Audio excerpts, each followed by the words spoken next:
So a Bitcoin is not a physical coin. It's actually simply a piece of data. Very simply, it basically just says Suzanne has 10 units of this currency. Now, it might not say it so explicitly, and we'll get to that in a second. But in order for, so in order for transactions to occur, let's say you want to buy something from Carrie, you have to prove to her you have this currency. Well, the data says it, and the way cryptocurrencies are set up is that they're encoded in such a way that nobody can steal your currency and say, if your currency says Suzanne has these 10 units of currency, you have to physically give that away, or you have to give that away in some way, which we'll describe later. You have to give that away in order for you to no longer have that currency. And that knowledge is stored on computers all over the world. So cryptocurrencies are what's called decentralized. There's no central bank. There's millions and millions of computers all over the world that will agree, yes, Suzanne has 10 units of this currency. Once that confirmation happens, a transaction can occur. And again, they don't know your name, they don't know anything about you. No banks involved, no humans involved, there are computers involved, but potentially millions of computers or thousands of computers. So even if one computer fails, other computers will work.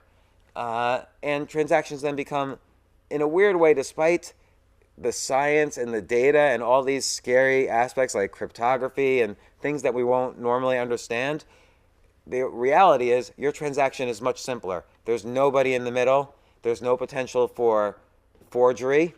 There's no potential for double spending. Once she's spent it, every computer in the world is alerted. This transaction occurred. It can't be spent again unless Carrie now spends it, and because she has the currency. And we all know when more currency is being quote unquote printed. So for instance, with Bitcoin, there's no central decision maker that says, oh, we're having an economic problem, let's print up another trillion Bitcoin. With Bitcoin, it's clearly defined that that in the lifetime of Bitcoin, there's only going to be 21 million Bitcoins created. How they're created is a complicated issue. You don't really need to know it. Just like you don't need to know that your dollar bills are printed to say, okay, I could spend this dollar bill. You don't really have to know all the technical aspects of Bitcoin. And I think that's kind of the scary parts of Bitcoin, and we'll get to things to avoid and things that you could ignore. But suffice to say, it's important to know that there can only be maximum 21 million Bitcoins, and there's currently much less than that, and they do that to avoid all sorts of types of inflation. They do that to avoid many of the problems we've discussed, where a centralized authority that you have no influence over is making important decisions about your money, which is really important to how you live your life. So Bitcoin was the first of these to kind of put these rules in place. How do we know to trust these rules? Well, because the actual software is available for people to see. Now, you might not be able to read software. You might not be able to read software. Thousands of people have read the software and said, okay, yeah, this is why we feel comfortable adopting this. So the whole cryptocurrency movement of money has kind of come out of the software world, and many, many people, thousands of programmers, have developed not only coins like Bitcoin, but other coins that we'll talk about in a little while. And they've all kind of shared programming software with each other. They develop a sense of who they trust, and the community is a growing community. So they know that, oh, if these thousands of software engineers like this piece of software, all right, maybe I can trust it that yes, only 21 million Bitcoins will be printed. And there's so many people keeping watch over this now, basically programmers all over the world who many of them have different agendas.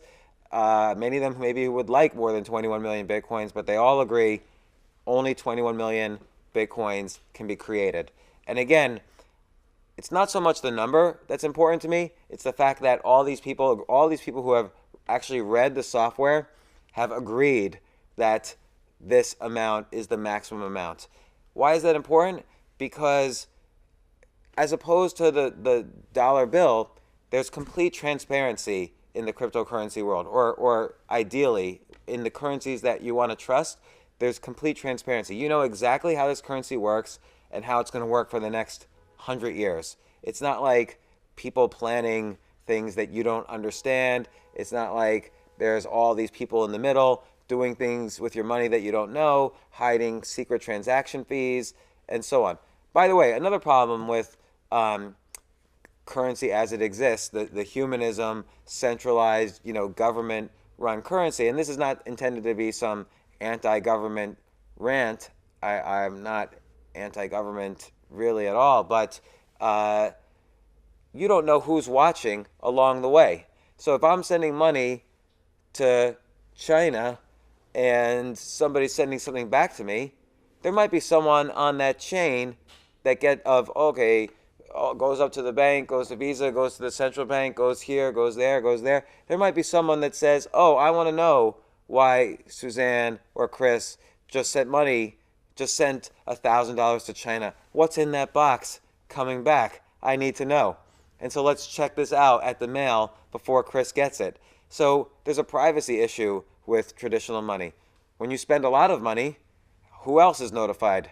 I'll ask you guys, what very big institution, I don't want to say they're a scary institution because maybe they'll knock on my door after they watch this video, but what very big institution notices if you spend more than $10,000 on an item? The IRS? The IRS.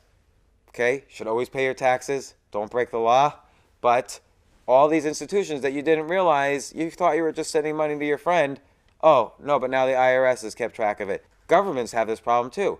The U.S. government might want to send money to China for their own reasons, and they might want it to be confidential.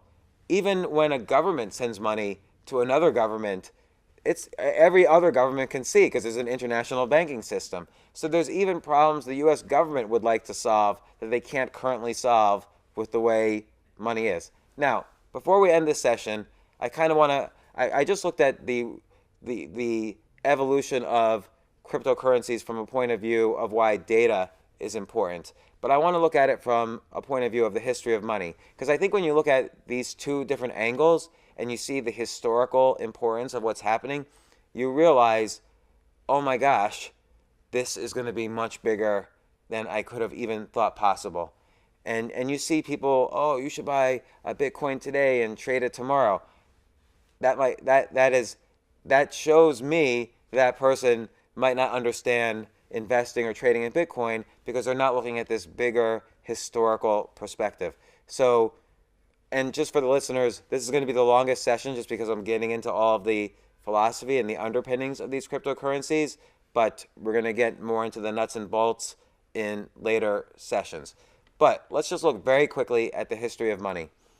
So we mentioned earlier, let's say you had a lot of rice, and let's say you made shoes, and you were in the same town, and now you wanted to trade. You needed shoes, you needed rice to feed your family. What would you do? Well, you would say, okay, well, today a pair of shoes will get me 2 bags of rice, and that could feed my family for a month or 2 or 6 months or whatever.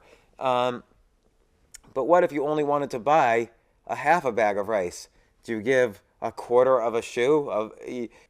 Bartering was the first kind of money transactions, but it failed to solve the two problems. It really wasn't a good way to transact because how do we exchange shoes for rice in more in smaller amounts or in more understandable amounts? And it's not good as a store of value, which we mentioned earlier. You're not going to take your rice and move it to another city. You can't do that. You're not going to take all the shoes and say, this is my wealth, and move it to another area of land. So barter went away, but something had to replace it. What replaced it? You mentioned it earlier, gold and other metals. So not just gold, nickel, copper, silver, mostly gold and silver. Why those two elements? Now people sort of take it for granted that gold is somehow equivalent to money, but why would a rock be equivalent to money? And the answer is, Well, an actual rock, they're all over the place. You could find rocks just looking at go outside of New York, and there's rocks on the sidewalk. Other things on the sidewalk that I wouldn't touch, but rocks are there as well. Um, but gold is somewhat scarce. It's hard to mine. Not every you can't just say I want as much gold as possible. You have to find it. You have to dig it up out of the ground. You have to look for it, and it's not easy to find. So gold became rare, and that's why countries would often go to war. A king would say, "Oh, that country has more gold than us, so we're going to go there and take their gold." And usually, then the kings and the upper classes or the royalty would keep all the gold and shell it out in very small amounts to the people working for them or the people working the fields or whatever. But the first problem it solved was the problem of barter, which is that, okay, I'm going to convert my rice to gold, I'm going to convert my shoes to gold, and now I can say, okay, I'm going to trade you, I'm going to use this gold to buy a quarter bag of rice, and you can say, I'm going to use this gold to buy a pair of shoes, and trading in the market became easier. But it still doesn't solve the two main problems. How do you transact goods? We gave a small example, but we'll get to harder examples. And how do we use it as a store of value? How do we store our wealth with gold?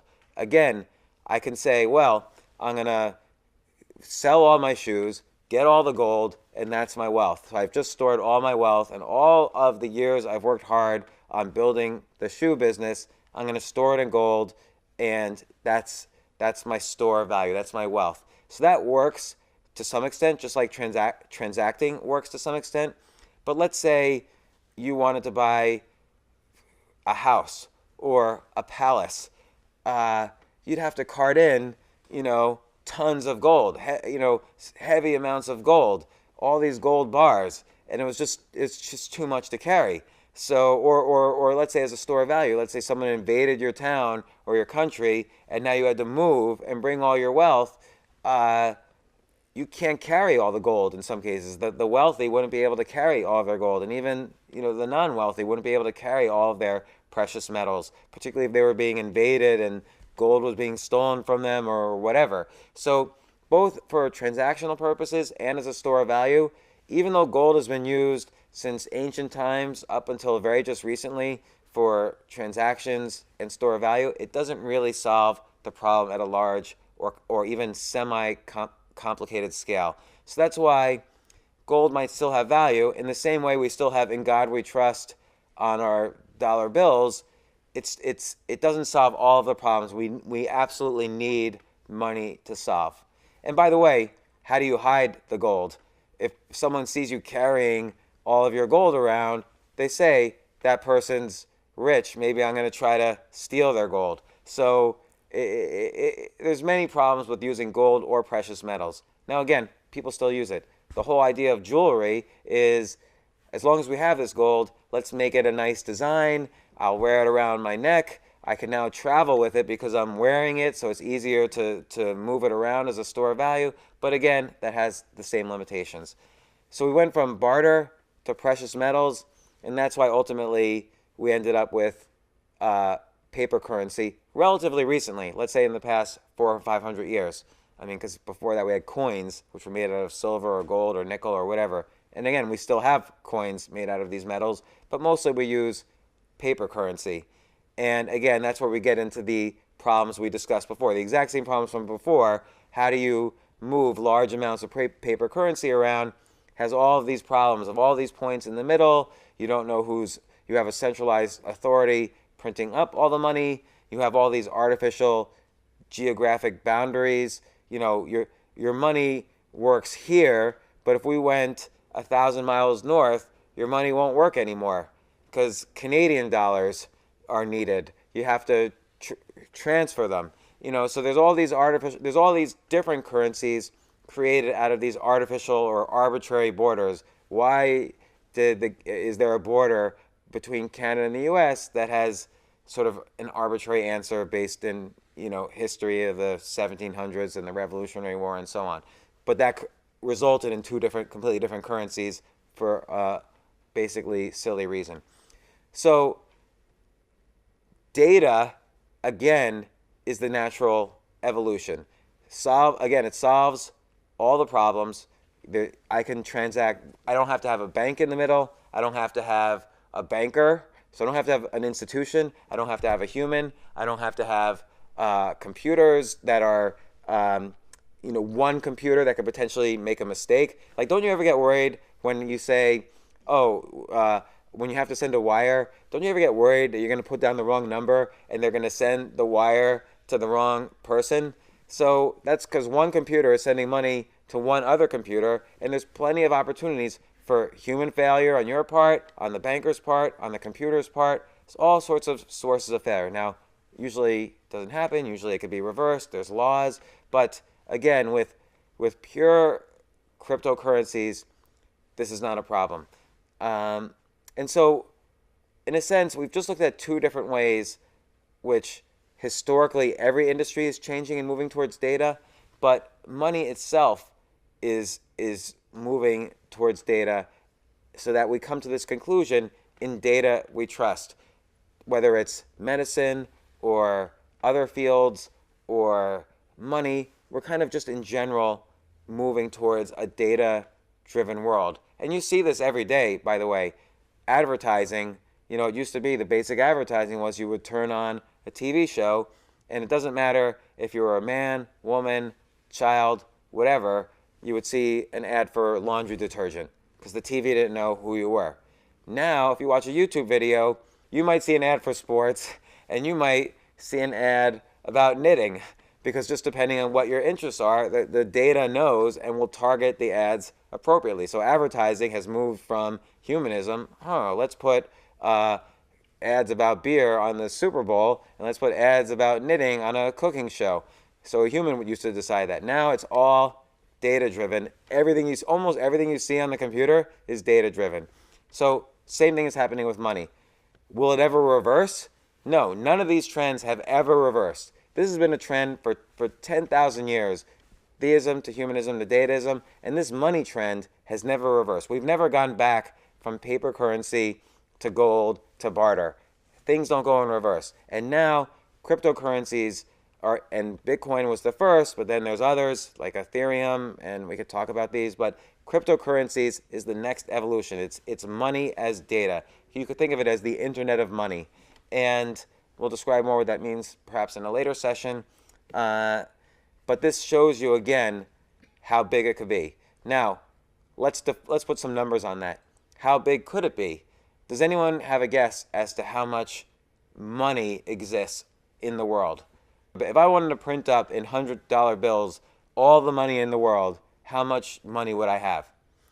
Anybody have a rough idea? So it's about $150 trillion.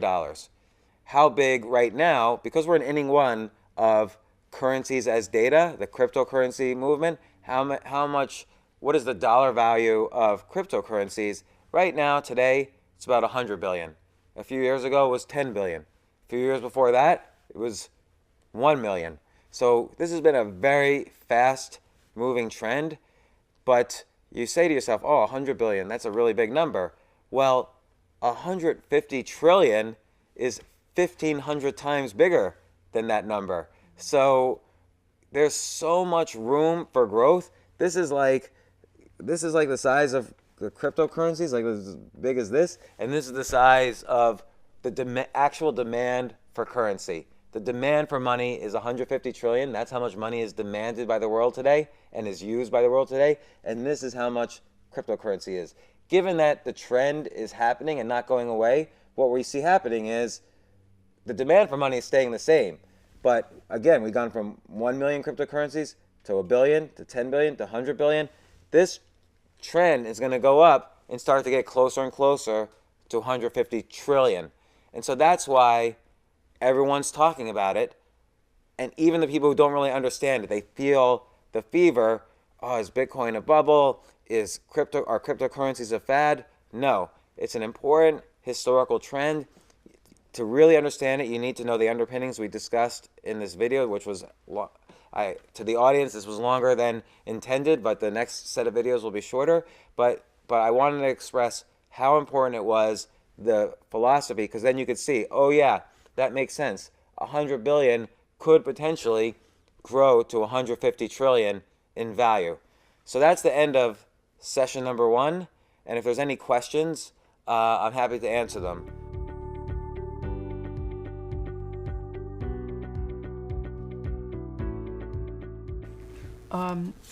Will they be able to hack? So earlier I said a cryptocurrency transaction is very safe, but there's stories every day of hacking cryptocurrencies, and I'm going to describe that in a future session, exactly what's happening when a cryptocurrency is hacked. Suffice to say, in data we trust, and so data is currently, and very, very quickly handling every type of scenario where cryptocurrencies, the currencies themselves have rarely been hacked. What's been hacked is sort of kind of the human ways in which we've been storing them, and those are being quickly fixed. But I'll also provide later on almost non-human ways we can store cryptocurrencies to avoid any type of hacking at all. And so I'll provide some suggestions in a bit after describing how they're hacked. Any other questions about Bitcoin or the word crypto or cryptocurrencies?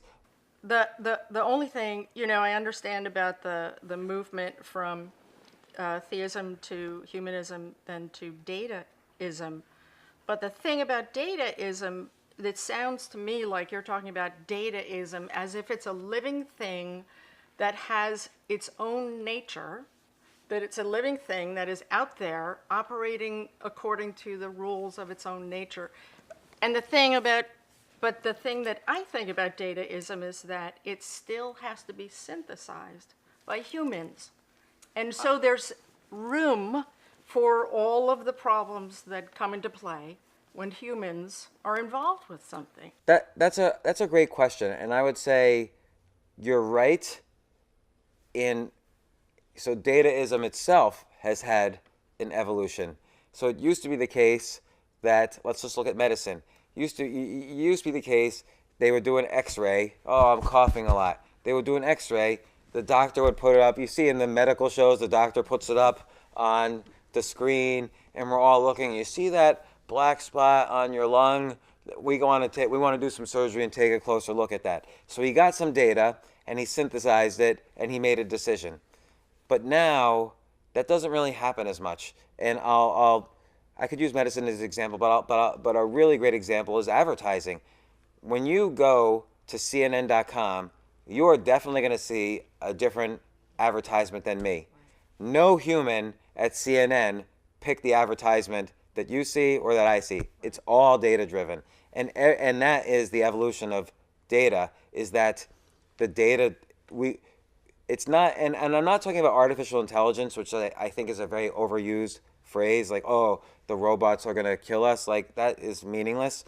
But the reality is data is making choices, not choices in terms of human intelligence. Data is making the choices we told it to make, we programmed it to make. Sometimes it's learning to make new choices. So for instance, if you give your computer to your kid and your kid stops going to all the sports sites that you were going to, and now your kid's going to all websites about ballet, the data will learn, oh, this particular computer, no longer interested in sports, now interested in ballet. Here's an ad about the next Netflix ballet special, all one of them. So, and again, what's Netflix doing? Netflix might also realize, oh, here's a computer owned by someone most likely not a subscriber to Netflix. So nobody at Netflix decided that about this particular computer, but the data did. And so that's why that computer got that ad about ballet and Netflix. And so data has evolved so quickly in terms of what it does synthesize that humans are being left out of the picture. And again, what happens with Bitcoin, when you buy a cup of coffee at the deli, a human verifies that that's a dollar bill. I've seen her around the neighborhood. I trust her. Even if I haven't seen her, I'll hold up the dollar bill to the light. Okay, it looks like a dollar bill. In God we trust. It's got the signature of Timothy Geithner on it. I'll take it. Here's a cup of coffee. So a human verified that. Maybe data verified it. If you used a debit card, somebody says, "Oh yeah, she has enough money in her account. I verify this." So data is verifying, and the human will say, "Okay, she has enough money in her account. I'll give her the cup of coffee." With cryptocurrencies, there's never. What happens is, I was going to describe this more later in another session, which I will do. But what happens is, in a weird way, you build trust by not trusting anybody. And so when you do a transaction for a cup of coffee in a deli with a cryptocurrency, I'm just going to flop a Bitcoin down on the ground. I want a cup of coffee. Now, by the way, there's no such thing as a physical Bitcoin. It's all data, but there's many ways to spend it, and I'll just pretend there's a coin for a second, even though there isn't. The deli owner is going to say, I don't trust this, and I don't trust you, and I'm not giving you your cup of coffee yet. What happens is then the transaction gets sent to thousands and thousands of computers, and the deli owner waits for at least, let's call it 10 computers to come back and say, yes, this is a valid transaction. She did have the right to spend that money, and give her the cup of coffee. Now, that's a rough way of how a Bitcoin transaction happens. We'll get into more specifics later. But again, it solves this big problem of trust, which has never really occurred before. Let's not forget with precious metals, if you were going to pay with gold, a lot of times people would do scams by putting copper inside the gold. Oh, I've got this huge chunk of gold. Here it is. And they would scam it a little bit by finding a metal with similar weight to gold. So even if you measured it on a scale, and then ultimately this scales got more sophisticated. So this really developed the whole science of, measuring and weights and so on. But, then was a case where humans had to verify and they had to develop equipment to verify. Now it's much different. Now you say, all these computers are verifying my transaction. So 10 computers are enough from around the world for me to say this is valid. They're not all in cahoots with each other. Now, that could be a legitimate question. Can they get in cahoots with each other? The answer is no, but I could describe that more later. And again, no human was involved. All data. Any other questions to end this session? Well, thanks everybody for listening to session 1. I promise you that was the longest session because I was just trying to describe the history of the world and how that is related to essentially a $150 trillion opportunity. Not in this way where I'm saying, come here and make $150 trillion. I'm just trying to describe to you why the opportunity exists and what is the opportunity.